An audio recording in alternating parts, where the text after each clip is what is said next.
బయట ప్రపంచం ఎట్లుందో తెలుసా మీకేం చాలా బాగుంది, కొత్త డ్రెస్సులు వేసుకుంటున్నారు, అన్ని బ్రాండెడ్ వేసుకుంటున్నారు, ఆటోల్లో వందల ఖర్చులు పెట్టేస్తున్నారు, వచ్చేస్తున్నారు. పిజ్జాలంట, బర్గర్లంట, తర్వాత KFCలంట, మ్యాక్డొనాల్డ్ అంట, ఇవన్నీ నేను ఎప్పటికీ చెప్పనా. యూనివర్సిటీకి పల్లె వెలుగులు వెళ్తా, 10 రూపాయలు. నాతో పాటు స్టూడెంట్స్ కూడా ఎక్కుతారు. కూర్చోండి సార్ అంటారు, పర్లేదులయ్యా. Best position for a teacher is to stand. I'm used to stand. ఒక 20 రూపాయలు మిగిలిన ఏదైనా విద్యార్థికి ఫీజు కట్టడానికి సహాయపడవచ్చేమో. రోజుకు 100 రూపాయలు నేను చేసే ఖర్చులో మిగిలించిన వేరే విద్యార్థికి సహాయపడవచ్చేమో.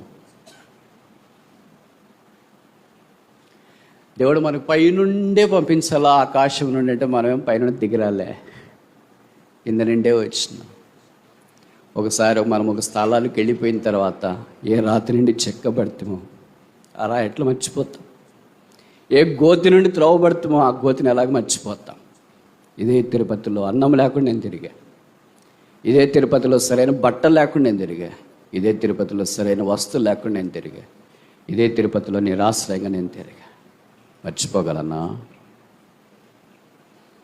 దేవుడు తగిన కాళ్ళ మందం మన అక్కర తీరుస్తాడు. మనం ఏమనుకుంటామంటే దేవుడు ఇంకా సాయం చేయలేదు, ఇంకా సాయం చేయలేదు, ఇంకా చేయలేదు, ఇంకెప్పుడు చేస్తాడు, ఇంకెప్పుడు. When is the God's time? God's time is not ours time.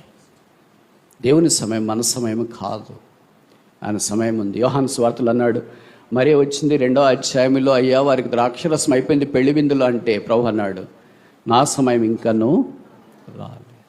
మనకేమనిపిస్తుంది అంటే ఇప్పుడు అయిపోయింది కదా, what is the best time other than this time? ఈ సమయం కంటే వేరే సమయం ఇంకేముంది? ఇప్పుడు చేయొచ్చు కదా, ఇప్పుడు ఇవ్వచ్చు కదా, ఇప్పుడు నీటిని ద్రాక్షరసముగా మార్చొచ్చు కదా.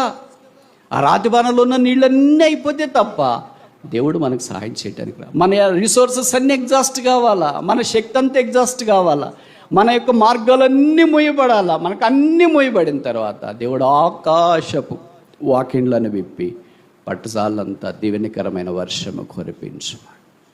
అరచు కాకి పిల్లకు ఆహారం ఇచ్చు దేవుడు.